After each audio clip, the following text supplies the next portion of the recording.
Good morning Telangana. నేను సంగప్ప. పత్రికల్లో వచ్చిన ప్రధానమైన వార్తలు చూసినట్టయితే 3 ప్రధానమైన వార్తలు. ఒకటి, ఓటుకు నోటు కేసు ఇష్యూ ఢిల్లీకి చేరింది. ఇప్పటికే రాష్ట్ర గవర్నర్ నరసింహన్, తర్వాత ఏపీ సీఎం చంద్రబాబు నాయుడు ఢిల్లీ చేరారు. అక్కడ ఢిల్లీలో ఈ అంశానికి సంబంధించి చంద్రబాబు నాయుడు ప్రధానితో సహా చాలామంది మిగతా కేంద్ర మంత్రుల్ని కలిసి ఈ విషయం చెప్పబోతున్నారు, కంప్లైంట్ చేయబోతున్నారు తెలంగాణ రాష్ట్ర ప్రభుత్వం పైన. ఇక గవర్నర్ ఈ 1 ఇయర్ అయినందుకు ఇక్కడ జరుగుతున్నటువంటి ఇష్యూ, 1 ఇయర్ పాలన ఎట్లా ఉంది 2 రాష్ట్రాల అనే అంశంపై నేను రిపోర్ట్ ఇవ్వడానికి మాత్రమే వచ్చానని చెప్పారు. కానీ ఓటుకు నోటు ఇష్యూ పైన కూడా ఆయన ఖచ్చితంగా ఢిల్లీలో ఉన్నటువంటి కేంద్ర ప్రభుత్వానికి ఆయన కంప్లైంట్ చేసే అవకాశం ఉంది అన్నటువంటి ఒక చర్చ అయితే ఉంది. ఇక రేపు సాయంత్రం ఎల్లుండి పొద్దున సీఎం కేసీఆర్ కూడా ఢిల్లీ పోతున్నారు. ఈ అంశంపైనే ప్రధానంగా ఆయన కూడా కేంద్రంలో ఉన్నటువంటి పెద్దలు కలిసి చెప్పేటువంటి అవకాశం ఉంది. ఇది ప్రధానమైన వార్త. ఇక రెండో ఇష్యూ చూసినట్టయితే రేవంత్ రెడ్డి ఏసీబీ కస్టడీ ముగిసింది. దానికి సంబంధించినటువంటి వార్త కూడా ప్రధానంగా తీసుకున్నాయి. తర్వాత ఈరోజు తెలంగాణ రాష్ట్ర ప్రభుత్వం సంబంధించి ఈరోజు క్యాబినెట్ మీటింగ్ ఉంది. క్యాబినెట్ మీటింగ్లో జలయజ్ఞము, తర్వాత ఇతర అంశాలు, చాలా కీలక అంశాలపైన కూడా చర్చ జరిగే ఛాన్స్ ఉంది. ఈ అంశాలన్నింటిపైన చర్చించేందుకు మన దగ్గర స్టూడియోలో టీడీపీ నుంచి సీనియర్ నేత కొత్తకోట దయాకర్ రెడ్డి గారు, కాంగ్రెస్ నుంచి అధికార ప్రతినిధి కొనగల మహేష్ మనతో ఉన్నారు.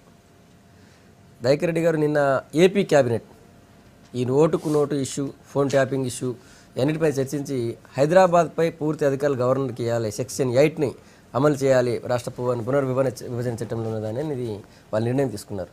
అంత అవసరం అనిపిస్తుంది హైదరాబాద్పై గవర్నర్ అధికారులకు సంబంధించి? ఇటువంటి ఇష్యూస్ వస్తాయనే సంగతి గతంలోనే చెప్పినాం అసెంబ్లీలో కూడా. కాబట్టి విభజన సమయంలో హైదరాబాద్ విషయంలోనే ఇరు రాష్ట్రాల ప్రజలు కానీ ఇరు రాష్ట్రాలకు సంబంధించిన రాజకీయ నాయకులు కానీ అన్ని పట్టుపట్టే ప్రమాదం ఉంది. సో దాన్ని సామరస్యంగా పరిష్కరించండి అనే దాన్ని స్పష్టంగా అప్పుడు చెప్పినవి అలాగే కనబడతా ఉన్నాయి. సెక్షన్ 8లో గవర్నర్ మీదకు రాష్ట్రాల మీద అధికారం ఉండాలనే దాన్ని ఉన్నట్టుగా మరి నేనైతే చూడగా, బట్ అందరు మాట్లాడే దాన్ని బట్టి చూసేది అది ఉంది. దాన్ని ఇంప్లిమెంట్ చేయమని ఇటువంటి పరిస్థితుల్లో ఎన్ని రోజులు కోరలా.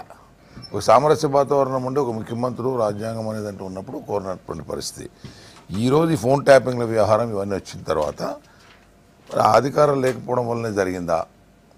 ముఖ్యమంత్రి గారి ఏసీబీ పరిధి చట్టం, పార్లమెంటు ఏ చట్టం అయితే చేసినారో ఏసీబీ కానీ ఇతర చట్టాలు ఉన్నాయో దానికి లోబడే ఏసీబీ చట్టం కూడా చేసినారు. దాని పరిమితిని దాటి ముఖ్యమంత్రి మీద కూడా కక్ష తీర్చుకునేదో లేకుంటే ఇతర పార్టీలో కక్ష తీసుకునేటువంటి విధానానికి తెరలేసినట్టుగా కనపడుతున్న సందర్భంగా ఖచ్చితంగా దాన్ని ఇంప్లిమెంట్ చేయమని వాళ్ళు కోరుతారు. ఓకే, కోరే అవకాశం ఉంది, కోరుతారు కూడా. ఓకే, చర్చలో టీఆర్ఎస్ నుంచి ఎమ్మెల్యే గోల బాలరాజు ఉన్నారు, తర్వాత కొనగల మహేష్ గారు ఉన్నారు. మహేష్ గారు, మీరు చూస్తారు హైదరాబాద్పై గవర్నర్కి అధికారులు ఇవ్వాల్సిందేనా టీడీపీ క్యాబినెట్? చట్టం చెప్పిన దాని ప్రకారం ఆ రోజున్న పరిస్థితులలో ఆంధ్ర ప్రాంతానికి సంబంధించిన కాంగ్రెస్ కానీ మిగతా పార్టీ నాయకులందరూ, ఇంక్లూడింగ్ వెంకయ్యనాయుడు ఈరోజు కేంద్ర మంత్రిగా ఉన్నటువంటి వ్యక్తి, వీళ్ళందరూ కూడా హైదరాబాదును మాకి ఇప్పటికే పంపించేస్తే, కట్టుబట్టలతో పంపిస్తే ఇబ్బంది ఉంటుంది, రాజధాని ఏర్పాట్లు అయ్యే వరకు హైదరాబాద్ను మేము ఇక్కడ ఉన్న సౌకర్యాలను వాడుకుంటామని రిక్వెస్ట్ చేయడం జరిగింది. దాంట్లో భాగంగా కొంతమంది తీసుకొచ్చిన ప్రస్తావన ఏంటంటే, కేసీఆర్ గారు లంకలో పుట్టిన వాళ్ళందరూ రాక్షసులే అంటున్నారు. సో రేపొద్దున ఇక్కడ ఉన్నటువంటి ఆంధ్ర మిగతా ప్రాంతాల ప్రజలకు కూడా ఇబ్బందులు కలిగే అవకాశం ఉంటుందని కొంత అనుమానం వ్యక్తం చేస్తే, దాంట్లో సెక్షన్ 8లో ఇక్కడ ఉన్నటువంటి హైదరాబాద్ పరిధిలో ఉన్నటువంటి శాంతి భద్రత అధికారాలన్నీ కూడా గవర్నర్ చేతిలో ఉండాలి. యాజ్ యూజువల్గా గవర్నర్ రన్ చేస్తారు. ఈ 10 years వాళ్ళు క్యాపిటల్ పూర్తి కాగానే ఆంధ్ర ప్రాంతానికి సంబంధించిన నాయకులు కానీ నేతలు కానీ అక్కడికి వెళ్ళిపోవాలి అనేది చట్టం చెప్పేటువంటి అంశం. దాని వెనకాల ఉన్నటువంటి ఉద్దేశం అది. కానీ ఇప్పుడు గవర్నర్కే పూర్తిగా అధికారం ఇవ్వాలి అంటే ఇది ప్రజాస్వామ్య రాష్ట్రం. ఏ దేశంలో ఏ రాష్ట్రంలో కూడా ఇట్లాంటి పరిస్థితి ఉండదు. అంటే రాష్ట్రంలో ఒక రాష్ట్ర ప్రభుత్వం ఉండి అధికారాలన్నీ గవర్నర్కి ఇచ్చే పరిస్థితి ఉండదు. కొన్ని విషయాలు మాత్రం స్పెసిఫిక్గా, అంటే ఇరు ప్రాంతాల ప్రజల మధ్య ఏమైనా భావోద్వేగాలు రేకెత్తించే, విద్వేషాలు రెచ్చగొట్టే అంశాలు ఏమైనా ఉంటే తప్పనిసరిగా గవర్నర్ జోక్యం చేసుకొని వాటిని సెటరేట్ చేసే అవకాశం ఆ చట్టం కల్పిస్తాం. కానీ ప్రతిదానికి ఇప్పుడు ఈరోజు చంద్రబాబు నాయుడు గారు చేస్తున్నటువంటి ప్రస్తావన సెక్షన్ 8 అంటే కేవలం దాంట్లో కొన్ని తీసుకొచ్చినటువంటి లేటెస్ట్గా తీసుకొచ్చినటువంటి ఆర్డినెన్స్ అవన్నీ కూడా సవరణలు అన్నీ కూడా చెప్తున్నాయి ఏంటంటే, డిఎస్ఆర్ రిపోర్ట్ కూడా, ఢిల్లీ పోలీస్ శాఖ ఢిల్లీ సిచ్యువేషన్ రిపోర్ట్ అని వాళ్ళ ప్రాంతాల్లో జరిగినటువంటి క్రైము మిగతా డీటెయిల్స్ అన్నీ కూడా ఆయా సంబంధిత డిఎస్పీలకు, ఎస్పీలకు, కమిషనర్లకు సబ్మిట్ చేయాల్సి ఉంటుంది. అట్లాంటి రిపోర్ట్లను కూడా గవర్నర్కే సబ్మిట్ చేయాలనే ఒక అంశం చేర్చడం ద్వారా ఆ రోజు చాలా, ఇంక్లూడింగ్ కాంగ్రెస్, చాలా ప్రతిపక్షాలు దాన్ని వ్యతిరేకించినాయి, అధికార పక్షం కూడా వ్యతిరేకించింది. సో ఓవరాల్గా చూస్తే ఆంధ్ర ప్రాంత ప్రజల ప్రయోజనాలకు లేదంటే వాళ్ళ వ్యక్తిగత స్వేచ్ఛను భంగం కలిగించేటట్టుగా ఏదైనా సంఘటనలు ఉన్నట్టయితే ఆ సంఘటనల పరిధిలో ఉన్నటువంటి శాంతి భద్రత వ్యవహారాలను గవర్నర్ పర్యవేక్షించవచ్చు అనేది చట్టం చెప్తున్నటువంటి అంశం. వాటికి కట్టుబడి ఉండాల్సిన అవసరం అయితే ఉంది. ఇప్పుడు ఆ పరిస్థితి వచ్చిందా? హైదరాబాద్లో ఉన్న అంటే ఏసీబీ ఇప్పుడు చంద్రబాబు నాయుడు గారి కేసును వేరే ఏదో కోణంలో రాజకీయ కోణంలో అయ్యి ఉంటే వేరే రకంగా చూడొచ్చు. ఏసీబీకి సంబంధించి ఏసీబీ ఇన్వాల్వ్ అయింది. ఏసీబీ వాళ్ళ పరిధిలోకి కనుక తీసుకొని ఇది ట్రాపే కదా వాళ్ళు చేసింది. అయితే రేవంత్ రెడ్డి గారు డబ్బులు తీసుకుపోయిన ముందు కెమెరా పెట్టడం, అంతకుముందు డీల్ అప్పుడు కెమెరా పెట్టడం తో పాటుగా రేవంత్ రెడ్డి గారు అక్కడ స్టీఫెన్సన్ గారు ఎవరితోని సంభాషిస్తున్నారు అనే దాని మీద నిఘా పెట్టి ఉంటే కనుక అది తప్పు కాదు. ఎందుకంటే ఏసీబీ వాళ్ళ విధుల్లో భాగంగా చేసినట్టుగానే చూడాల్సి వస్తుంది, కానీ అది తప్పేం కాదు. కాకపోతే ఫోన్ ట్యాపింగ్లు అన్నారు, 100 మంది ఫోన్ ట్యాపింగ్లు అన్నారు. అదొకవేళ నిజమే కనుక అయితే ఖచ్చితంగా అది చట్టవ్యతిరేకమైన చర్య అవుతుంది. దానికి ఈ రాష్ట్ర గవర్నర్ గారు జోక్యం చేసుకుని దానికి ఏం చర్యలు తీసుకుంటారు అనేది ఆ ఇష్యూ విషయంలో జోక్యం చేసుకోవాలి అంతే, తప్పనిసరిగా. మిగతా గవర్నర్ అధికారాలు పూర్తిగా హైదరాబాద్ పై గవర్నర్ అధికారాలు ఎట్టి పరిస్థితుల్లో అది సాధ్యం కాదు. అది ప్రజాస్వామ్యానికి మంచిది కాదు కూడా. ఓకే. చర్చలో బీజేపీ నుంచి కూడా పాదు కరుణ గారు వచ్చారు. బాలరాజు గారు, మొన్నటి నోటుకు ఓటు ఇష్యూలో మొత్తం పరిస్థితిని హైదరాబాద్ పై పూర్తిగా గవర్నర్ అధికారులు ఇవ్వాలి, అధికారులు తీసుకోవాలి పూర్తిగా చెప్పి కేంద్రానికి ఏవి మినిస్టర్ చెప్పబోతున్నారు, సీఎం చెప్పబోతున్నారు. నేను వాళ్ళ క్యాబినెట్లో కూడా ఇదే ఇష్యూ చర్చించారు. ఈరోజు చేసిన తప్పులను కప్పిపుచ్చుకోవడం కోసం చంద్రబాబు నాయుడు గారు, అదేవిధంగా తెలుగుదేశం పార్టీకి సంబంధించినటువంటి మా దయాకర్ రెడ్డి గారు అటువంటి వాళ్ళు కూడా మాట్లాడడం అనేది బాధాకరమైన విషయం. ఈరోజు ఏదో ఇంతకుముందు మహేష్ గారు చెప్పినట్టు ప్రజలకు కానీ లేదంటే ప్రైవేట్ వ్యక్తులకు సంబంధించినటువంటి ఫోన్లు ట్యాపింగ్ చేసి లేదంటే ముఖ్యమంత్రి గారు ఫోన్ ట్యాపింగ్ చేసినట్టయితే ఏసీబీని నిందించడానికి అవకాశం ఉంటుంది. నిజంగా ప్రభుత్వమే కనుక ఇన్స్టిగేట్ చేసి ఉంటే ప్రభుత్వాన్ని నిందించడానికి అవకాశం ఉంటుంది.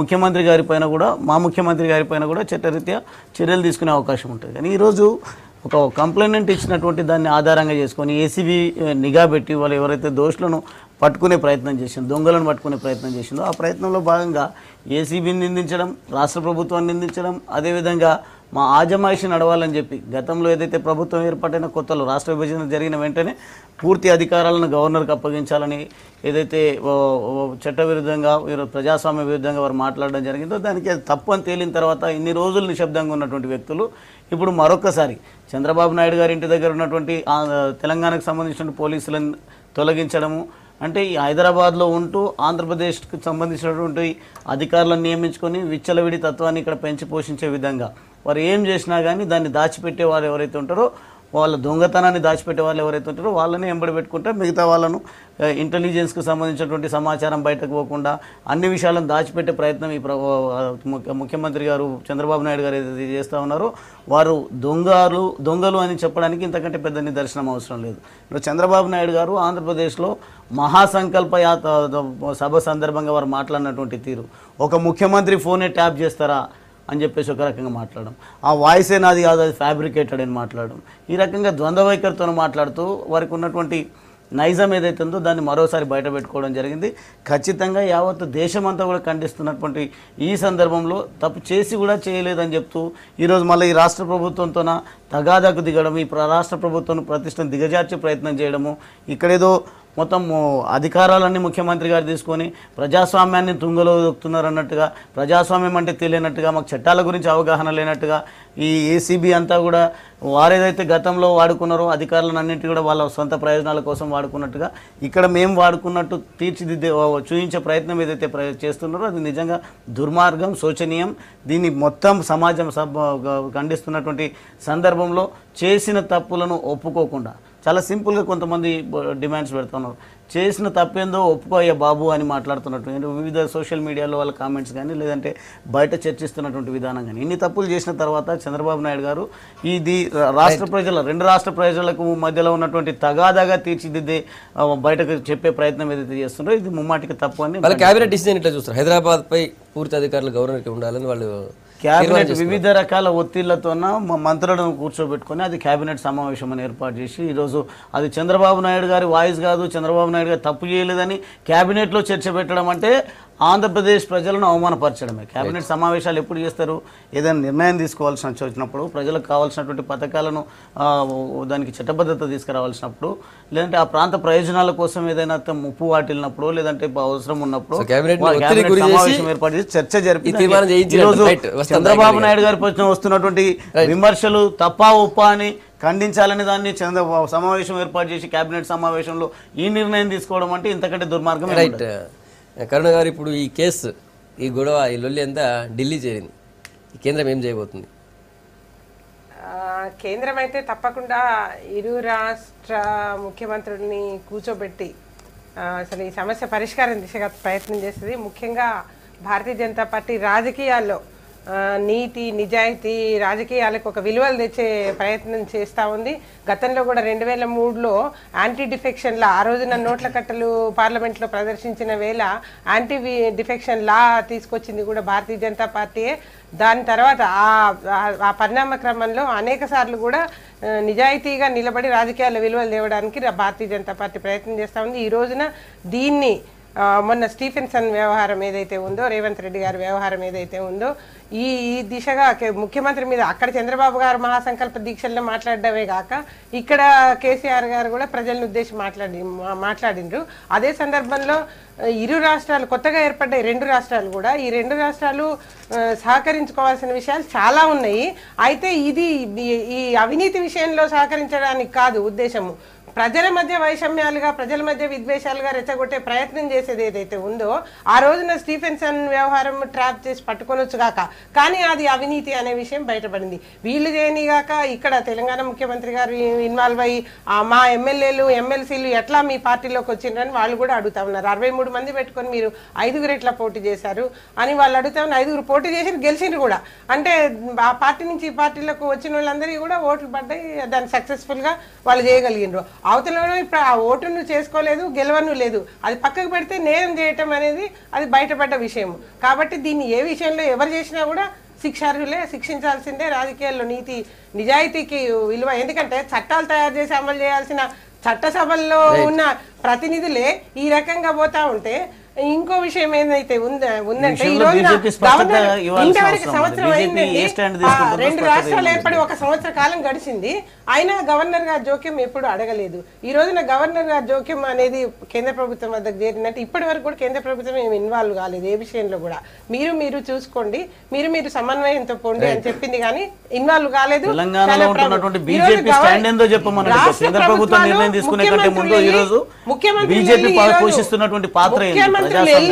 ఈ రోజున నివేదిస్తా ఉన్నారు గవర్నర్ గారితో సహా 2 ముఖ్యమంత్రులు. కేంద్రం ఓకే, రాష్ట్ర బీజేపీ ఎట్లా విషయంలో ఏ రకమైనటువంటి నిర్ణయం తీసుకుంటుంది, ఏ రకంగా స్పందిస్తుందో చెప్పాలి. ఈ రోజున ఇన్వాల్వ్ అవ్వాల్సిన అవసరం ఉంది. ఇన్వాల్వ్ ఎంత మేరకు విభజన అంశాలు ఏవైతే ఉన్నాయో అవి సక్రమంగా అమలు చేయడానికి కేంద్ర ప్రభుత్వం ఏపీ కేబినెట్ డిసిజన్ ని సమర్థిస్తుందా తెలంగాణ? ఏపీ కేబినెట్ విషయమే కాదు, ఇంత రెడ్ హ్యాండెడ్ గా దొరికినటువంటి స్నేహితులు హైదరాబాద్ పై పూర్తి అధికారాలు గవర్నర్ కి ఇవ్వాలని, విభజన అంశాలు ఏదైతే సెక్షన్ 8 ఉందో విభజన అంశాలని అమలు చేయండి, గవర్నర్ అధికారాలని గవర్నర్ ఎగ్జిక్యూట్ చేసే విధంగా అని వాళ్ళ అభ్యర్థన. దాన్ని పరిస్థితులు, దాని సాధ్యాసాధ్యాలు అవన్నీ కేంద్ర ప్రభుత్వం మళ్ళీ కూర్చొని అందరినీ కూర్చోబెట్టి చేసేది. ఈ రోజున రవాణా పన్ను 2 రాష్ట్రాల్లో అని తీసుకున్నారు, అప్పుడు కేంద్ర ప్రభుత్వం ఏమి ఇన్వాల్వ్ కాలేదు. వాళ్ళు హైదరాబాద్ ఇష్యూ సీరియస్ చర్చ. ఇప్పుడు దయాకర్ రెడ్డి గారు చాలా స్పష్టంగా చెప్పారు, 1 year వరకు అయితే ఎటువంటి ఇబ్బందులు జరగలేదు, కానీ ఇప్పుడు చంద్రబాబు నాయుడు గారు కప్పిపుచ్చుకోవడం కోసం మాత్రం అవకాశం లేకుండా మాట్లాడే బురద తల్లాలంటే బాలరాజు గారికి వదిలేండి మైక్. ఇంతకంటే పదవి రాదు, మన నెక్స్ట్ టికెట్ రాదు. తొందరపడద్దు. పాయింట్కి వస్తా, నేను పాయింట్కి రానోళ్ళ గురించి రాజకీయ పార్టీలకు కొన్ని లిమిట్స్ ఉన్నాయి మనకు, అవి ఉండి తీరాల. ఇలా హైదరాబాద్ విషయం మీరు అడిగారు, ఆ రోజు కాంగ్రెస్ ప్రభుత్వం తొందరపాటి నిర్ణయం, ఇంకొక 6 నెలలు ఆగైనా తీసుకోండి, లేకుంటే ఎలక్షన్ అయినాకైనా తీసుకోండి, తెలంగాణ నిర్ణయంలో ఇటువంటి ప్రాబ్లం వస్తుంది అని అందరం ఒత్తుకున్నాం. ఆ రోజు అక్కడ సభలో ఉన్నటువంటి హరీష్ రావు గారితో సార్ లేదన్నా మొదలు ఇది రాదు, ఇది తప్పితే అవకాశం తెలంగాణ తెలుగుదేశం కూడా గవర్నర్ గారికి ఇక్కడ అధికారం ఇచ్చే విషయంలో చాలా స్పష్టత తప్పు అని చెప్పినాం ఆ రోజు. కానీ ఆ రోజు ఉన్న పరిస్థితిలో ఏదో ఒకటి అయితే జరిగిపోయింది. ఈ రోజు ఏం నష్టం మాట్లాడదలుచుకుంటే మాట్లాడు.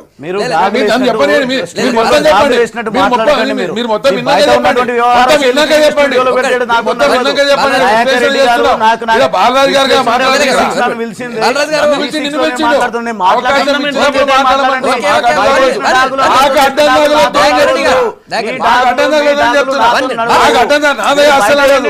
నువ్వు బయట చేసుకో. బయట చేస్తే నేను మొత్తం చెప్తాను. చెప్పేలోపు చెప్తాం. నీ వ్యవహార శైలి నీకే అడ్డంగా బయటకు పెట్టాలి. అది బయట మాట్లాడుకుందాం. అది బయట మాట్లాడుకుందాం. నేను ఓడిపోయా. ఓడిపోయి నేను అడగ తప్పినోడు అడుగు. ఓడిపోయిన ఇంటికి వచ్చి అడగ తప్పినోడు అడుగు. రా మాట్లాడతా. ఆ టైం కానీ ఆ టైం పెట్టే మాట్లాడతా. ఒకటి చెప్తున్నా. పేరు చెప్తా. రమ్మని చెప్తా. పెట్టు. అదే చర్చ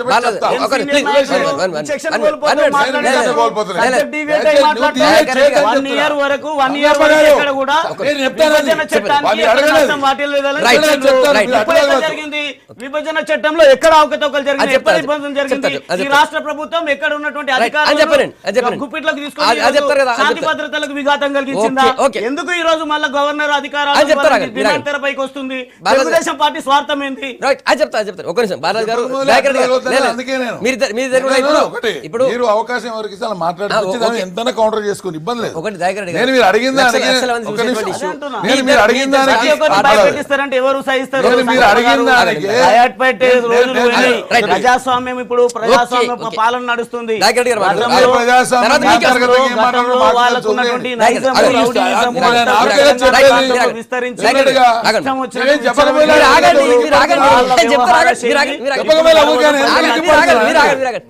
చెప్పకమల్లే ఉలికిపడాలి అవసరం లేదు. నేను మీరు అడిగిన 1 year దాని మీద ఆయన చెప్తున్నాడు కదా. నేను అదే చెప్పండి.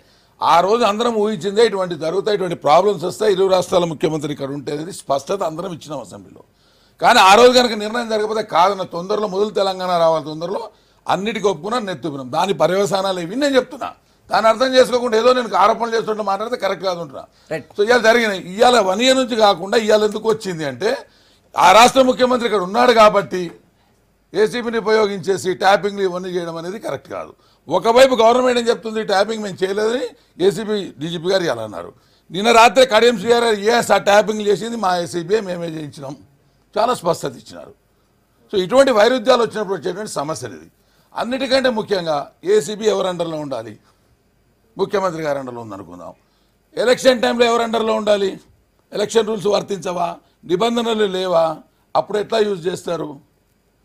నేను అడుగుతున్నా సూటిగా, చెప్పండి దానికి సమాధానం. ఏసీబీ అనేది ఎలక్షన్ టైంలో ఎలక్షన్ కోడ్ ఉంది.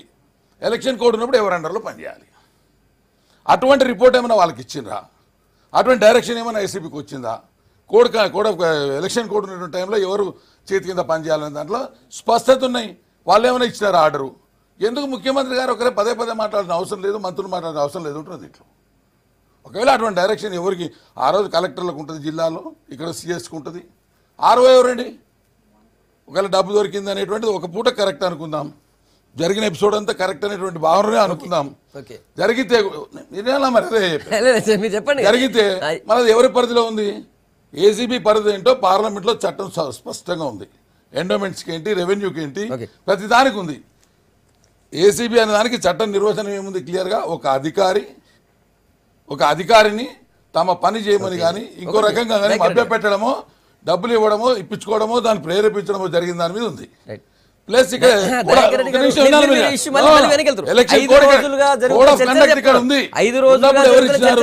అదొకటి. వారేమంటారు బాలాజీ గారు అవినీతి దొంగ అనేటువంటి మాటలు మాట్లాడతారు. దానికి తెరలేపింది ఎవరు? తెలంగాణ ఉద్యమ నేపథ్యంలో స్పష్టమైన అధికారం 63 మందితో ఇస్తే పరిపాలన చేసుకోలేకుండా తెలుగుదేశంలో ఉన్నటువంటి వాళ్ళు, కాంగ్రెస్ ఉన్నటువంటి వాళ్ళు ఏ మభ్య పెట్టకుండా తీసుకుంటే నమ్మే పరిస్థితులు జనం ఉన్నారా? మేము ఉన్నామా? ఎవరు లేము. బాలరాజు గారు లేరు, నేను లేను. పార్టీల కోసం మనం మాట్లాడచ్చు ఇక్కడ, కానీ వ్యక్తిగతంగా ఆలోచన చేస్తే నేను అనుకున్నది అందరికీ తెలుసు. కాబట్టి దాని మీద కూడా జరగాలి ఎంక్వైరీ.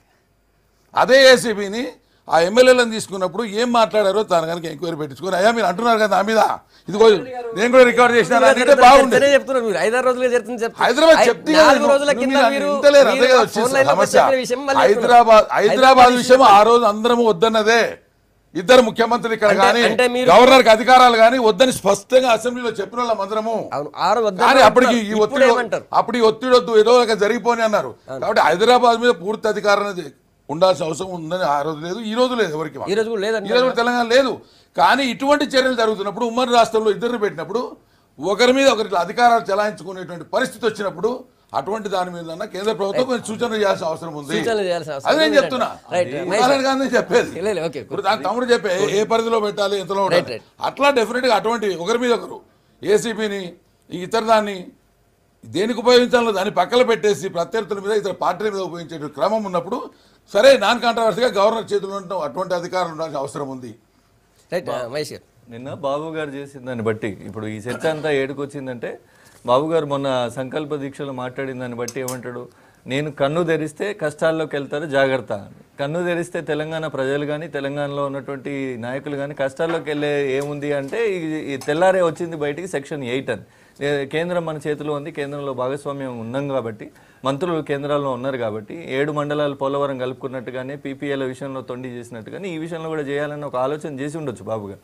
చేసిన దానికి అనుగుణంగా దాని ఇంప్లిమెంటేషన్ కూడా నిన్న స్టార్ట్ అయింది అన్నట్టుగా వాళ్ళ పేపర్లలో చూసిన 300 మంది సెక్యూరిటీ తెలంగాణ పోలీసులను పక్కన పెట్టి ఆంధ్ర పోలీసులను తీసుకొచ్చుకున్నారు. ఇది ఏం సంస్కృతి అని నేను అడుగుతా ఉన్నాను. 9 ఏళ్ళు ఉమ్మడి రాష్ట్ర ముఖ్యమంత్రిగా, ఇప్పుడు ఓ సంవత్సరం ఆంధ్రప్రదేశ్ ప్రత్యేక ముఖ్యమంత్రిగా చేసినటువంటి అనుభవం ఉన్న నీవు ఏ ప్రాతిపదికన తీసుకొచ్చి తెలంగాణ పోలీసుని పక్కన పెట్టి ఆంధ్ర పోలీసుని నింపుకున్నావు. ఇప్పుడు మనం చూడాలి, హైదరాబాదు రాజధానిగా ఉంది కాబట్టి ప్రపంచ దేశాల ఎంబసీలన్నీ హైదరాబాద్లోనే ఉంటాయి. ప్రపంచ దేశాల ఎంబసీలు, మనం పక్క రాష్ట్రము నిన్న మొన్నటిదాకా కలిసి ఉన్న తెలుగు రాష్ట్రము విడిపోయిన అన్నదమ్ములుగా కలిసి ఉందామని అలయబలయ చేసుకున్న రాష్ట్రం గురించి మాట్లాడుతున్నాం. వివిధ దేశాలు, మనకు శత్రు వైరుధ్యం ఉన్న పాకిస్తాన్ రాయబార కార్యాలయం కూడా హైదరాబాద్లోనే ఉంది. దానికి సెక్యూరిటీ ఇచ్చేది తెలంగాణ పోలీసే. నీ సొంత సైన్యాన్ని తెచ్చుకుంటా అంటే నడవదు. పాకిస్తాన్ సైన్యం వచ్చి హైదరాబాద్ లో ఉన్న పాక్ ఎంబసీకి సెక్యూరిటీ ఇవ్వదు. అట్టనే ఏపీ ముఖ్యమంత్రి క్యాంప్ ఆఫీస్ కు ఆయన సొంతింటికి ఏపీ పోలీసులు వచ్చి సెక్యూరిటీ అట్టిస్తారు. ఇది తొండి వ్యవహారం కదా. అంటే తెలంగాణ పాలనను ఇంకో మాట చెప్పేది ఉంది, తెలంగాణలో ఉన్న పాలనను తెలంగాణ ప్రజలను కించపరిచే ఉద్దేశం కదా. ఖచ్చితంగా కాంగ్రెస్ పార్టీ దీన్ని ఖండిస్తా ఉంది. తో పాటుగా ఒక డిమాండ్ చేస్తాను, బీజేపీ ఇంతవరకు సాట్ల తౌడు పోసి కుక్కల కొట్లాట పెట్టినట్టు 2 రాష్ట్రాలకు పీపీఎల్ రద్దు అయితేనేమి, కృష్ణా వాటర్ బోర్డు అయితేనేమి, పోలవరం ముంపు మండలం అయితేమి, ప్రతిసారి ఏదో కొట్లాట పెట్టింది. ఈసారి వాళ్ళు ఇన్వాల్వ్ కావాల్సిన అవసరం ఉంది. మేడం మాట్లాడుతుంది నీతి నిజాయితీల గురించి. బీజేపీకి ఏమాత్రం నీతి నిజాయితీ ఉన్నా రాజ్యాంగం మీద ప్రమాణం చేసి నోట కట్టలతో రెడ్ హ్యాండెడ్ గా ఆయన party MLA supporting evidence, circumstances evidence దొరికిన ముఖ్యమంత్రిని ఇమీడియట్ గా బర్తరఫ్ చేసి కేంద్ర ప్రభుత్వ పాలన పెట్టండి, రాష్ట్రపతి పాలన పెట్టండి, సిఫారసు చేయండి. అప్పుడు మీ నిజాయితీని మేము ఒప్పుకుంటాం. కానీ ఆంధ్రాలో ఇంత పక్కన ఇన్ని రకాలుగా చేస్తున్నటువంటి మీరు నీతిమంతం అంటే మీరు ఒక్కరే ఉంటే కాదు కదా, ఇంట్లో ఉన్న వాళ్ళందరూ ఉండాలి. కేంద్ర క్యాబినెట్ లో నీతిమాలిన మంత్రి ఎట్లా ఉంటారు అట్లా ఉండకూడదు కదా. ఇక్కడ ప్రూవ్ అయింది. దానికి సంబంధించిన కేంద్ర మంత్రులు ఎట్లా ఉంటారు? టీడీపీని మిత్రపక్షంగా బయట పెట్టాలి, అక్కడ కేంద్ర ప్రభుత్వ పాలన. ఒక విషయం, మీరు ఇప్పుడు ఈ వేదిక మీద ఉన్న సభ్యులైతే ప్రజలందరికీ కూడా తెలుసు, చాట్ల తవుడు పోసింది ఎవరు, కుక్కలకు కొట్లాట పెట్టింది ఎవరు. ఆ రోజు బిల్లు మేమైతే ప్రభుత్వం ఉందండి, విభజన కాంగ్రెస్ పార్టీ అధికారంలో వెంకయ్య నాయుడు చెప్పిన అన్ని చేయలేదు కదా. మీరు కుక్కల కొట్లాట పెట్టింది మీరు, పోలవరం మండలాన్ని అక్కడికి మార్చాలని రాసింది అంశంలో మీరు, సెక్షన్ 8 పెట్టింది మీరు, కాంగ్రెస్ పార్టీ చాట్ల వెంకయ్య నాయుడు గారు తెలంగాణ రానియమన్నాడు. మీరు మాట్లాడారు కదా ఇంతసేపు. తప్పకుండా భారతీయ జనతా పార్టీ అధికారంలోకి వస్తుంది కేంద్రంలో అని కాంగ్రెస్ పార్టీకి తెలుసు. రేపు ఈ చిక్కులన్నీ రావాలి, 2 రాష్ట్రాలకి రావాలి, కేంద్ర ప్రభుత్వానికి రావాలని తెలుసు వాళ్ళకి. అందుకే ఈ రకంగా తెలంగాణ బీజేపీ తరఫున మాట్లాడుతున్నట్టుగా లేదు. తెలంగాణ ప్రజల కష్టాలు చూసి తెలంగాణ ఇస్తే తెలంగాణ బీజేపీ నుంచి ఆంధ్ర బీజేపీ కాదు. ఈ రోజునే కాదు, ఆ రోజున ఉద్యమ కాలంలో కూడా ఇగిస్తాం ఆగిస్తాం అనుకుంటా 1200 మంది ఆత్మాహుతి కారణమైంది కూడా కాంగ్రెస్. 96లో అందరికీ తెలుసు. ఇవాళ భారతీయ జనతా పార్టీ 60 దశాబ్దాలుగా పరిష్కారం కాని పొరుగు దేశాల సరిహద్దు సమస్యలు అయితేంది, శాంతి భద్రతలు అయితేంది పరిష్కరించే దిశగా మోడీ గారు ముందుకెళ్తున్న సందర్భంలో అంతర్గత తగాదాలను కూడా ఎట్లా డీల్ చేయాలో మోడీకి తెలుసు, కేంద్ర ప్రభుత్వానికి తెలుసు. ఒక మాట చెప్తాను సార్, కాంగ్రెస్ పార్టీ చేసిన తప్పులన్నీ కూడా, కాంగ్రెస్ పార్టీ చేసిన నేరాలన్నీ కూడా తప్పులన్నీ కూడా ఓకే, ఒక అవినీతి నిమిషం. అంతా కూడా వన్ ఆ దేశం ఏ రైట్ రకంగా వెనక్కిపోయిందో ప్రజలకు తెలుసు, వేదిక మీద ఒకటే మాట, తెలుసు. ఒకటే మాట. చంద్రబాబు నాయుడు కన్ను తెరిస్తే చాలా దూరం పోతుంది అన్నారు. అంటే అది కేవలం కేంద్ర ప్రభుత్వం దగ్గరికి సెక్షన్ 8 గురించి కంప్లీట్ చేయడమే. మహేష్ గారు ప్రస్తావించారు. ఆ దాగిరెడ్డి గారు చంద్రబాబు నాయుడు గుంటూరులో మాట్లాడేటువంటి విషయం నేను తలుచుకుంటే నేను కన్ను తెరిస్తే చాలా దూరం పోతుంటే ఈ సెక్షన్ 8 గురించేనా మహేష్ గారు ఇంత ప్రస్తావించారు. మీరు ఒకవైపుగా మాట్లాడొద్దండి, రెండు వైపులా ముఖ్యమంత్రులు చేసేది కరెక్ట్ నేను అనుకోండి. రైట్. అయితే ఇప్పుడు వెంటనే ఇది వచ్చింది కదా. చెప్పండి, మీరు అడిగింది కదా, చెప్పండి. రెండు వైపులా చేసింది కూడా కరెక్ట్ కాదు, ఆవేశాలు కాదు ఇక్కడ కావాల్సింది. నేను ఎన్నోసార్లు ఇక్కడనే చెప్పిన, ఇద్దరు ముఖ్యమంత్రులు కూర్చొని ఆ రోజు తొందరపాటులో పెట్టిన లొసుగులు సరి చేసుకునేటువంటి పరిస్థితి మొదలు తేవాలి, లేకపోతే ఇటువంటి సమస్యలు వస్తాయని ఒత్తుకుంటున్నాము. ఇంకా అటువంటి సమస్యలు ఉత్పన్నం అవుతాయి, కాకుంటే రాజకీయంగా వాడుకోవడానికి ఎవరంతకాలు ఉత్పన్నం చేసుకుంటారు. కాబట్టి చంద్రబాబు నాయుడు గారి దగ్గర కూడా మరి ఏం సాక్ష్యాలను ఎటువంటి సాక్ష్యాలను ఆయన కూడా అంటున్నాడు, ఇక్కడ ఈయన కూడా అంటున్నాడు చాలా ఉన్నాయని. కాబట్టి రానివ్వండి, బయటికి ప్రజలకు కూడా తెలుస్తాయి కదా, తొందరగా దానిదా. కానీ హైదరాబాద్ విషయంలో పూర్తి అధికారాలు ఇవ్వడం అనేది కరెక్ట్ అని నేను చెప్పడం లేదు. కానీ ఎందుకు వచ్చింది ఇప్పుడు 1 year నుంచి సామరస్యంగా పోవాలనుకున్నది పోకపోగా ఈ ఎన్నికల సందర్భంగా ఏసీబీ తన పరిధిని దాటి పార్లమెంట్లో చేసినటువంటి చట్టాన్ని దాటి ఏసీబీ ప్రవర్తించింది. ఎందుకంటే మీరు ఒకటి ఉదాహరణ చెప్తా, 2014లో కోట్లాను కోట్లు 200 కోట్లు 180 కోట్లు జిక్కినట్టు మనం చూసాం కదా. దాంట్లో ఏసీబీకి ఎవరు హ్యాండ్ ఓవర్ చేయలేదు. ఆ రోజు ఏసీబీ స్వతంత్ర ప్రతిపత్తి ఎవరు ముఖ్యమంత్రులు కూడా లేరు కదా, ఎందుకు హ్యాండ్ ఓవర్ చేయలేదండి? ఆ పరిధి లేదని, ఎలక్షన్ కమిషన్ పరిధిలో ఉంది కాబట్టి. సో ఇక్కడ చట్టాన్ని తమ చేతుల్లోకి తీసుకునేటువంటి పరిస్థితి చేసుకుంటున్నారు కాబట్టి వాళ్ళు ఆ కోరికకు పోతున్నారు అనేటువంటి భావన నేను చెప్పింది. కాబట్టి అటువంటివి పోకుండా చూసుకోవాల్సిన అవసరం ఉంది. ఏసీబీ పరిధి దాటిందని మీరు అంటున్నారు. నాకున్నటువంటి నాలెడ్జ్తో చెప్తా ఉన్నా, ఏసీబీకి పార్లమెంట్లో చేసే చట్టం ప్రకారం కానీ ఏసీబీకి ఉన్నదంటే ఒక ఆఫీసర్ ఇంకో ఆఫీసర్ బ్రైబ్ చేయడమో మభ్య పెట్టడమో ఇంకో లాభం కోసం ఏదైనా పని చేసుకున్నాడో ఇరువు మీద ఉండేది ఉంది తప్ప ఇటువంటి దాంట్లో లేదు. ఇది election commission code of conduct అమల్లో ఉంది. నేను అదే చెప్తున్నా, పర్టికులర్గా ఎలక్షన్ కోడ్ ఆఫ్ కండక్ట్ అమల్లో ఉన్న పరిస్థితుల్లో ఒక ఎమ్మెల్యే రాతపూర్వకంగా మీకు కూడా వినే ఓపిక ఉండాలి. ఇది చాలా చర్చనీయాంశమే. తప్పు జరిగింటే తప్పు కాదని మేము కాదు అనేది. ఇటువంటి రేపు ఇంకా పునరావృతం అవుతాయి. కాబట్టి దీనికి ఓకే ఏసీబీకి చెప్తారు, దేనికి ఉపయోగిస్తారని అడిగేది. 2015లో చాలా డబ్బు సీజ్ అయింది, దాని పరిస్థితి తేలలేదు, ఎలక్షన్ కమిషన్కే పోయింది. అది ఒకటి. ఓటుకు నోటు విషయంలో కానీ ఎక్కడ ఒక బ్రైబు జరిగితే ఓటర్కు ఫస్ట్ ఆర్ఓ కంప్లైంట్ పోద్ది, ఎంఆర్ఓకి పోతే కూడా ఎంఆర్ఓ ఆర్ఓకి పంపుతాడు. సో ఇక్కడ ఆర్ఓ కంప్లైంట్ పోయిందా, మా కంప్లైంట్ ఇచ్చాడు అనేది ఏసీబీ చెప్తా ఉంది, కానీ ఆ పరిధి ఉందా అసలు అంటే దీని వెనక ఏం జరిగింది అనే దాన్ని నేను దృష్టి తెస్తున్నా. దీని వెనక ఎంత జరిగింది అనే దాన్ని తెస్తా ఉన్నా. అది అన్ని బయటకు వస్తాయి, ఎలాగకుండా రేపని వస్తాయి. ఈ రోజుకు ఇబ్బంది ఉండొచ్చు, కొన్ని మాటలు చెప్పలేకపోవచ్చు, ఖచ్చితంగా బయటకు వస్తాయి. ఆ పరిధి ఉందా, ఆ పరిధిని ఎవరు ఏర్పాటు చేసినారు, అదంతా ఎవరు బ్యాకింగ్ నుంచి ఏర్పాటు చేసినారు, ఇవన్నీ వస్తాయి. అది నేను చెప్పేది. నువ్వు ఆర్ఓ కంప్లైంట్ ఇవ్వకనే పోతుంది ఇప్పటిదాకా. ఎలక్షన్ కోడ్ ఆఫ్ కండక్ట్ అమల్లో ఉంది, ఆర్ఓకు కంప్లైంటే లేదు, ఆర్ఓ ఎవరికి రానే లేదు, ఎట్లా వచ్చింది ఇదంతా? దానికి ఎవరున్నారు రావాలా? కొత్త ఇష్యూ కాదు, ఇవాళ మాకు నీకు అనేది కాదు. ఇది రాజకీయ నాయకులందరూ ఆలోచన చేసుకోవాల్సినటువంటి విషయం ఇది. సో రాజకీయ నాయకులు డైరెక్ట్ గా ఇట్లాంటి తప్పులు చేసినా కూడా ఎవరు పట్టకూడదని దీన్ని ఎట్లా ఉపయోగించుకున్నారు, యాంటీ కరప్షన్ బ్యూరోకి సంబంధించినటువంటి విషయంలో మేము కూడా ప్రభుత్వం నుంచి జీతాలు తీసుకుంటున్నటువంటి రిప్రజెంటేటివ్స్ వాళ్ళకున్నటువంటి సమాచారం మేరకు, వాళ్ళకున్న కంప్లైంట్ మేరకు వారు వచ్చి రైడ్ చేసిండ్రు. వారు వివిధ పద్ధతుల్లో వాళ్ళు తీసుకోవాల్సినటువంటి సమాచారాన్ని తీసుకున్నారు. అది తప్పు అని చెప్పేసి ఆ తప్ప పక్కకు పెడితే ప్రజాస్వామ్యంలో ఈ ఆనవాయితీ కరెక్టా చెప్పండి? అదేవిధంగా మహాసంకల్ప సభలో చంద్రబాబు గారు మాట్లాడుతున్నటువంటి తీరేంది? ఎవరి చేత ఎన్నిక కాబడ్డాడు? ఆంధ్రప్రదేశ్ ప్రజల చేత ఎన్నిక కాబడ్డాడు. ఆంధ్రప్రదేశ్ ప్రాంతానికి ముఖ్యమంత్రి ఆయన.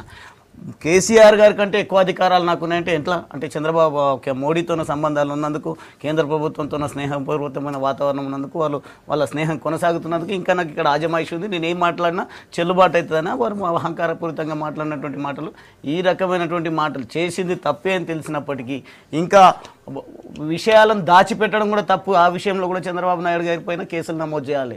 ఈరోజు నా దగ్గర చాలా ఉంది, చాలా దూరం వెళ్తుంది, ఇది లోతుకెళ్తే ఇబ్బందులు వస్తాయని చెప్పేసి ఈరోజు హెచ్చరించినట్టు, విషయాలను దాచిపెట్టినట్టుగా కూడా మేము భావిస్తా ఉన్నాం. ఒక ముఖ్యమంత్రి హోదాలో ఏదైనా సమాచారం వస్తే వెంటనే చర్యలకు ఆదేశాలు ఇవ్వాలి, లేదంటే కేంద్ర ప్రభుత్వాన్ని సంప్రదించాలి తప్పిస్తే నేను అనుకుంటే మాత్రం మొత్తం చిన్న భిన్నం అయిపోతుంది తెలంగాణ ప్రాంతం అన్నట్టుగా హెచ్చరించే వాతావరణాన్ని క్రియేట్ చేసే విధంగా ఉంటే అది సరైన పద్ధతి కాదు. ఈరోజు చంద్రబాబు చంద్రబాబు నాయుడు గారు చేసింది తప్పు, వారిపైన ఖచ్చితంగా ఎఫ్ఐఆర్ నమోదు కావాలి, A1గా చంద్రబాబు గారిని పెట్టాలని యావత్ రాష్ట్రం దేశం అంతా కూడా డిమాండ్ చేస్తున్నటువంటి సందర్భంలో అధికార పార్టీ ఇది నిన్న నిజమా వైఎస్ కాదా, జగన్ కూడా- అవసరమా జగన్ కాదా కూడా అని చెప్పమన్నారు. రాష్ట్రపతిని కలిసి కూడా చెప్పారు అదే విషయం. ఒకటి ఇక్కడ చంద్రబాబు నాయుడు చేసిన వ్యాఖ్యలు తెలంగాణ మీదనో తెలంగాణ ప్రజల మీదనో చేయలేదు, కేసీఆర్ వైఖరి మీద. 7 సంవత్సరాల వైఖరి ఎట్లా అనేది ఏంది అని బాగా అనుభవించినాడు, ఎట్లా ఆయన అడుక్కొని పదవులు పొందినాడో జగమంతా తెలిసిన సత్యం. కాబట్టి అటువంటి మేము కూడా చేయాల్సి వస్తుంది అనేటువంటి మాట మాట్లాడచ్చు. కానీ తెలంగాణ ప్రజల మీద కన్నా తిప్పుకునేటువంటి రాజకీయ ప్రయోజనాలు కొద్ది ఇక్కడ ఒకటి తెలంగాణ ఎవరు కరెక్ట్ కాదు, కరెక్ట్ ఉంటే చర్యలు తీసుకోవద్దు అనేది కాదు ఇక్కడ చెప్పడం. ఆయన మహాసంకల్ప మాట్లాడింది యాత్రలో మహాసంకల్పయాత్రలో ఈయన ఇటువంటి వ్యాఖ్యలు చేయడం అనేది సభలో ఈయన చేసిన మాటలు తెలంగాణకు ఈయన మాట్లాడిన లాంగ్వేజ్ మాటలు చూసిన తర్వాత ఎవరైనా ప్రొవోక్ అవుతారు. ఒకటి ముఖ్యంగా ఇక్కడ తెలుగుదేశానికి ఉన్నది, మాకు ఉన్నది ఏంటంటే మా ఎమ్మెల్యేలు 6 మంది నువ్వు కొనుగోలు చేసినావా లేదా, కొనుగోలు చేయకుండానే ఏ మభ్య పెట్టకుండానే ఎట్లా వచ్చినాయి. ఎన్నోసార్లు they are in touch with me, they are in వాళ్ళ ప్రయోజనాల కోసం they are in touch with me అనేది చాలా సార్లు ముఖ్యమంత్రి గారు చెప్పారు, చాలా సార్లు మన గౌరవ ముఖ్యమంత్రి గారు చంద్రశేఖరరావు గారు పబ్లిక్ అని చెప్పినటువంటి దాఖలాలు ఉన్నాయి. వాటి మీద ఎంక్వైరీ చేయండి. అదే నీవు లాస్ట్ రాజశేఖర రెడ్డి గారి గవర్నమెంట్లో 3 ఏనుగు రవీంద్ర రెడ్డి గారు వాళ్ళందరూ ఒక 3 వ్యక్తులు ఓటేసే దాన్ని సస్పెండ్ చేసినట్టు చేసి దాని మీద ఇప్పుడు ఏసీ మీద ఎంక్వైరీ చేయండి. అవన్నీ ఏమైనా మరి అది నేను అనేది టీఆర్ఎస్ పదే పదే చెప్తుంది, వైసీపీ నుంచి మీరు కూడా తీసుకున్నారు కదా, అక్కడ టీఆర్ఎస్ కూడా అంటుంది. మరి ఒకవేళ మీరు ఇక్కడ ఎమ్మెల్యే వచ్చారు, ఎమ్మెల్యే తీసుకున్నారంటే సేమ్ అక్కడ కూడా అదే చేసారు కదా, అధికార పార్టీ పదే పదే అంటే మీకు ఎక్కడ లేదు. 63 మంది మెజారిటీ తీసుకున్నది లేదు. అక్కడ ఎంపీ తీసుకున్నారు. ఇక్కడ మాట్లాడుతున్న వాళ్ళు కూడా ఎవరు, ఇక్కడ మాట్లాడుతున్న వారు ఓన్లీ తెలుగుదేశం నుంచి పోయిన వాళ్ళే మాట్లాడుతున్నారు. అక్కడ బాలరాజు గారు కూడా మాట్లాడారు. బాలరాజు గారికి నేను మాట్లాడడం పక్కకు పెట్టేసేయండి. వీళ్ళందరూ నీతి పర్లా, వీళ్ళందరూ తెలుగుదేశం పార్టీలో ఏం చేశారో ఇటు ఉన్నప్పుడు పొగిడారు చంద్రబాబు నాయుడు, ఇప్పుడు అట్లా పొగడక తప్పదు. కడియం శ్రీహరి గారు కారు గుర్తుపై గెలిచారు. ఎవరు? కడియం శ్రీహరి గారు. ఇప్పుడు కాదండి, నేను అవతలికి పోకపోతే ఇక్కడ చంద్రబాబు తెలుగుదేశంలో ఉన్నప్పుడు కూడా ఇక్కడ పొగిడోడే అక్కడ పోగొడుతున్నాడు. కడియం శ్రీహరి గారి వ్యక్తిత్వం గురించి కాదు ఇక్కడ మాట్లాడేది. ఈ పార్టీలో ఉన్నప్పుడు రాజకీయాలు పొగిడినారు, అక్కడ పోయినప్పుడు వాళ్ళ అవసరం కోసం ఆ పదవుల కోసం పొగడక తప్పదు ఉంటున్నా. రైట్, దానికి శాంక్షన్ లేదు. రైట్. రాజకీయాలు పార్టీలు మారడం, పార్టీలు మారిన తర్వాత ఉన్న పార్టీని పొగడం రీతిగా చెప్తున్నారంటే గవర్నర్ గారు ప్రమాణ స్వీకారం శ్రీనివాస్ యాదవ్తో చేయిస్తాడు, ఇక్కడ రిజిగ్నేషన్ కాకముందే ఈ పార్టీలోనే ఉండి అక్కడ మంత్రి పదవిలో ఉంటాడు. ఇది మాత్రం నీతి. ఇప్పుడు ఆలోచన చేసుకోవాలి. ఒక పార్టీ నుంచి గెలిచి ఇంకో పార్టీలకు పోయిందంటేనే ప్రజాస్వామ్యాన్ని వెక్కిరించినట్టు అక్కడనే. ఇవాళ ఏదో ఫోన్ ట్యాపింగ్ చేసి రెడ్ హ్యాండెడ్ గా పట్టి ప్రజాస్వామ్యాన్ని ఇట్లా అవినీతిమయం చేస్తున్నారు, డబ్బులు పెట్టుకుంటున్నారని మనం ప్రజలు అనుకుంటున్నారు. నీ స్వచ్ఛంగా ఫీల్డ్ మీద పోండి, ఈ వాస్తవాలు మాట్లాడుకోవాలంటే ఒక పార్టీ నుంచి గెలిచి ఇంకో పార్టీలోకి పోయిందంటేనే ప్రజాస్వామ్యాన్ని వెక్కిరించి మీరు రాజీనామాలు చేసి మళ్ళీ గెలవండి. అంత దమ్ముంటే కాదు, ఇష్టమైతే మీకు ఆ పార్టీ ఇప్పుడు నచ్చితే, అంటే ఎలక్షన్స్ ముందు నచ్చలేదు, ఎలక్షన్స్ తర్వాత నచ్చింది, అధికారంలో ఉంది కాబట్టి నచ్చింది. ఈ రకంగా ప్రజల్ని మోసం చేస్తున్నారు తప్పితే వీళ్ళు ప్రజాప్రతినిధులు అనేవాళ్ళు వాళ్ళ అంతరాత్మని అడిగి తెలుసుకోవాలి. రెండో విషయం ఏంటంటే తప్పకుండా ప్రజలకు ఒక ఏవగింపు వస్తుంది ఈ రాజకీయాలు. ఇట్లా గెలిచి వేరే పార్టీలకు పోయి వాళ్ళని గెలుచుకొని ఈ చిన్న విషయాన్ని ఇవాళ కాలం నెత్తి మీదకి వచ్చింది. రైతుల ఆత్మహత్యలు మరుగున పడిపోయినాయి, నిరుద్యోగులు పోరాటం చేస్తా ఉన్నారు. ఉస్మానియా యూనివర్సిటీలో పెద్ద ఎత్తున పోరాటం దిశగా కదిలే పరిస్థితి ఏర్పడ్డది. ఎరువుల గురించి స్పష్టమైన ప్రకటన లేదు, రుణాల గురించి స్పష్టమైన ప్రకటన లేదు, విత్తనాల గురించి ఏర్పాట్లు లేవు, అధికారులకు ఆదేశాలు లేవు. వీటన్నిటి పట్ల ప్రజలు ఉద్యమించే సమయంలో ప్రజల్ని పక్కదోవ పట్టించడానికి తెలంగాణలో కానీ ఆంధ్రాలో కానీ వీళ్ళు ప్రజలకి మేలు చేయలేక, ప్రజల సమస్యలను పరిష్కరించలేక తప్పుదోవ పట్టించే పని చేసుకుంటే దొంగలే మీరు దొంగలని కొట్లాడుకుంటున్న పరిస్థితి వల్ల ఏర్పడ్డది. తప్పకుండా ఇవాళ భారతీయ జనతా పార్టీ రాష్ట్ర బీజేపీ ఏం చేసిందంటే మొట్టమొదటి నివేదిక ఇచ్చింది కిషన్ రెడ్డి గారు కేంద్ర ప్రభుత్వం ఇక్కడ జరుగుతున్న వ్యవహారాలన్నిటి మీద, ఈ ఏడాది పరిపాలన మీద, తర్వాత ఇక్కడ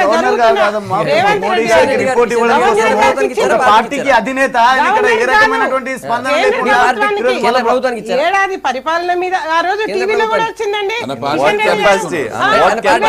ఇవాళ జగన్ ఇచ్చిండ్రు, చంద్రబాబు గారు ఇచ్చిండ్రు, కేసీఆర్ గారు ఇచ్చిండ్రు, గవర్నర్ కూడా వెళ్ళిండ్రు. కానివ్వండి, తప్పకుండా చట్ట ప్రకారం ఏ అంశాలు ఉన్నాయో ప్రజలకు ఆమోదయోగ్యంగా పనిచేస్తుంది. హైదరాబాద్లో, తెలంగాణలో, ఆంధ్రాలో ప్రభుత్వాలు విఫలమైనాయి అన్నమాట వాస్తవం. కానీ ఆ మాట బీజేపీ నాయకులు అంటే ఆంధ్రాలో మంత్రి పదవులలో బీజేపీ నాయకత్వం ఉంది. అది ఒకసారి మళ్ళీ పునరాలోచించుకొని మాట్లాడాలి. ఒకవేళ నిజంగా ఆంధ్రాలో టీడీపీ విఫలమైంది అనుకుంటే అలాగే బయటకు వచ్చి మాట్లాడితే అందరూ స్వాగతిస్తారు. కానీ అలా ఇప్పుడు ఎట్లా అంటే నోరుతో వెక్కిరించి నొసలతో ఇది చేసే ప్రయత్నం, నోరుతో నవ్వి నొసలతో వెక్కిరించే ప్రయత్నం చేయకూడదు, తప్పు. ప్రజల్ని కూడా మిస్డైరెక్ట్ చేయకూడదు. సోదరు చెప్పింది తెలంగాణలో సమస్యలు ఉన్నాయి, డెఫినెట్గా ఆ సమస్యలను అడ్రస్ చేయాల్సిందే. తెలంగాణ ప్రభుత్వం సంవత్సరం నుంచి విఫలమైంది. అట్లని తెలంగాణ రాష్ట్రంలో ఉన్నటువంటి టీఆర్ఎస్ ప్రభుత్వం సంవత్సరం నుంచి చేపడుతున్న రాజకీయ ఫిరాయింపులన్నీ కూడా మా న్యాయబద్ధమైనవి, చట్టబద్ధమైనవి నేను ఏం చెప్పట్లేదు. కాంగ్రెస్ పార్టీ అట్లా ఏం చెప్తలేదు.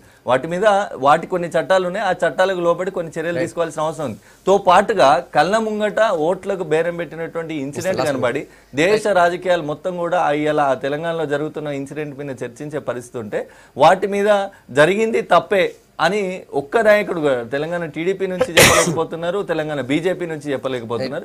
ఆ చర్యను మీరు పరోక్షంగా సమర్థిస్తున్నారా అనేది ఒకటి. రెండో మాట నేను సూటిగా అడుగుతాను, చంద్రబాబు నాయుడు గారు 300 మంది ప్రైవేట్ సైన్యాన్ని, అంటే ఆ తెలంగాణ పరిధిలో ఆంధ్ర సైన్యాన్ని నింపుకోవడానికి సమర్థిస్తారా? ఇప్పుడు మహేష్ గారు చాలా విపులంగా బీజేపీ స్టాండ్ నేను అడుగుతా ఉన్నాడు. ఇక్కడ పార్టీ ఉంది, ఇక్కడ అక్కడ కాంగ్రెస్ పార్టీ ఉన్నప్పుడు అక్కడ జరిగినటువంటి స్కామ్ల మీద ఎప్పుడైనా నోరిప్పినా మీరు? ఎప్పుడైనా తప్పని మీరు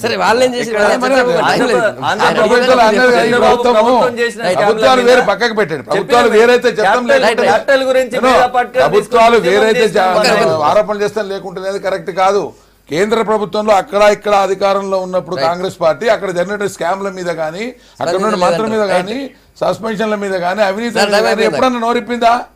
ఇక కిషన్ రెడ్డి చెప్పలేదు, బీజేపీ ఎందుకు మాట్లాడుతారు? రాజకీయ ప్రయోజనాలు పక్కకెట్టండి. దీంట్లో జరిగింది మంచిది, ఒకవేళ నిజంగా జరుగుంటే ఇది మంచిదని ఎవరమన్నా కాదు. బట్ దాన్ని ఏ రకంగా సెటిల్ చేసుకోవాలనో, ఏ రకంగా యాక్షన్లు తీసుకోవాలనో ఆ రకంగా బాగుంటుంది. కానీ దాని రాజకీయ ప్రయోజనాలకు ఎవరికి కూడా కరెక్ట్ కాదు. అన్ని అద్భుతంగా మాట్లాడారు మహేష్ గారు, కానీ మళ్ళీ చివరికి ఈ ప్రభుత్వం పైన కూడా విమర్శలు చేయడం అంటే కొంచెం ఇబ్బందికరమైన పరిస్థితి.